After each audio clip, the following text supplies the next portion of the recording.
విశ్వాస జీవితంలో దేవునితో మన ప్రయాణం ప్రారంభించిన తర్వాత వాక్యాన్ని థియరీగా నేర్చుకోవడం కాదు, ఖచ్చితంగా ప్రాక్టీస్లో పెట్టాలి. అప్పుడే మనం నిజంగా యేసయ్యతో నడిచినట్లు. ఈ కాన్ఫరెన్స్ యొక్క ఉద్దేశం కూడా అదే కదా, దేవునితో మనం నడవాలని.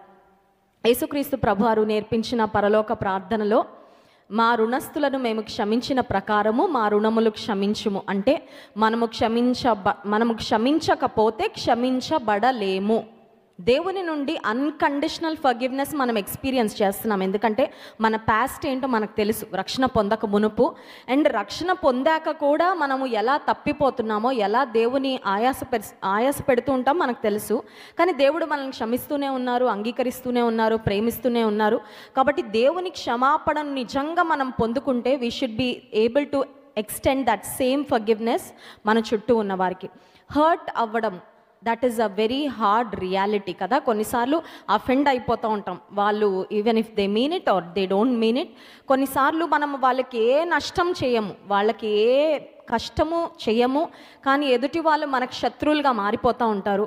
సో అలాంటి సందర్భాలలో ఒక దైవజనుడు ఏమంటారంటే, నీవు క్షమించినప్పుడు నీవు విడుదల ఇస్తున్నది అవతల వ్యక్తికి కాదంట. We are freeing our self when we forgive.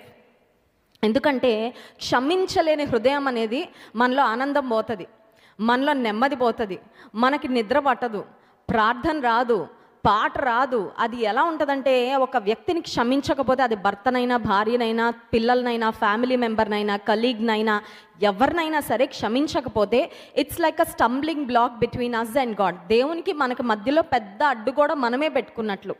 So ఎప్పుడైతే క్షమిస్తామో మనల్ని మనం ఫ్రీ చేసుకుంటాం.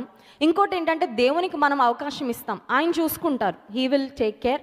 సిలువలో కూడా యేసయ్య మొదటి మాట క్షమాపణే. కొండ మీద ప్రసంగంలో కూడా నీవు అర్పణ అర్పించడానికి వచ్చినప్పుడు నీ సహోదరునికి నీ మీద విరోధంగా ఉంది అని తెలిస్తే ముందు అర్పణ అక్కడ విడిచిపెట్టి నువ్వు క్షమాపణ పొందుకొని first make peace and then come and give your offering అనే మాట ఉంటుంది. So God cares about our heart. మన క్షమాగుణాన్ని గురించి దేవుడు గమనిస్తూ ఉంటాడు.